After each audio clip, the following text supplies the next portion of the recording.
ನಮಸ್ಕಾರ ಸ್ನೇಹಿತರೆ, ಹ್ಯಾಪಿ ಲೋಕಕ್ಕೆ ಸ್ವಾಗತ. ಸ್ನೇಹಿತರೆ, ಆರೋಗ್ಯದ ಮಹತ್ವ ಗೊತ್ತಾಗೋದು ಆರೋಗ್ಯ ಕೆಟ್ಟಾಗ್ಲೇ. ನಮ್ಮ ದೇಹಕ್ಕೆ ಯಾವುದೇ ಸಣ್ಣ ಅಹಿತ ಆದರೂ ನಮ್ಮ ಇಡೀ ಗಮನ ನೋವಿನ ಕಡೆಗೆ ಇರುತ್ತೆ ಅಲ್ವಾ? ಸರಿಯಾಗಿ ಗಮನ ಇಟ್ಟು ಯಾವ ಕೆಲಸನೂ ಮಾಡೋದಕ್ಕಾಗೋದಿಲ್ಲ.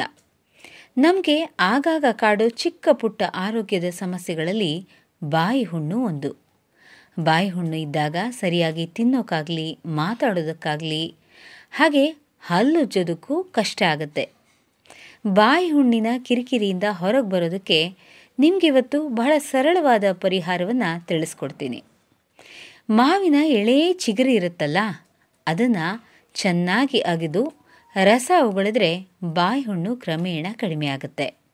ಇದರ ಜೊತೆಗೆ ನೆನೆಸಿದ ಬಾದಾಮಿಯ ಸಿಪ್ಪೆ ತೆಗೆದು ಅದನ್ನು ಚೆನ್ನಾಗಿ ಹಾಲಿನಲ್ಲಿ ತೇದಾಗ ಒಂದು ಪೇಸ್ಟ್ ಸಿಗುತ್ತಲ್ಲ, ಅದನ್ನು ಎಲ್ಲೆಲ್ಲಿ ಬಾಯಿ ಹುಣ್ಣಾಗಿರುತ್ತೋ ಅಲ್ಲಲ್ಲಿ ಹಚ್ಚಿದ್ರೆ ನೋವು ಶಮನ ಆಗುತ್ತೆ.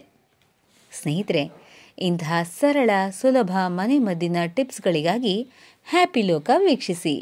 ನಮಸ್ಕಾರ ಸ್ನೇಹಿತರೆ, ಹ್ಯಾಪಿ ಲೋಕ ಚಾನೆಲ್ನ ಸಬ್ಸ್ಕ್ರೈಬ್ ಮಾಡಿ. ನಮ್ಮ ಹೊಸ ವಿಡಿಯೋಗಳ ನೋಟಿಫಿಕೇಷನ್ಗಾಗಿ ಬೆಲ್ ಐಕಾನನ್ನು ಒತ್ತಿ. ವಿಡಿಯೋಗಳ ಬಗ್ಗೆ ನಿಮ್ಮ ಅಭಿಪ್ರಾಯಗಳನ್ನು ನಮಗೆ ಕಾಮೆಂಟ್ ಮೂಲಕ ತಿಳಿಸಿ.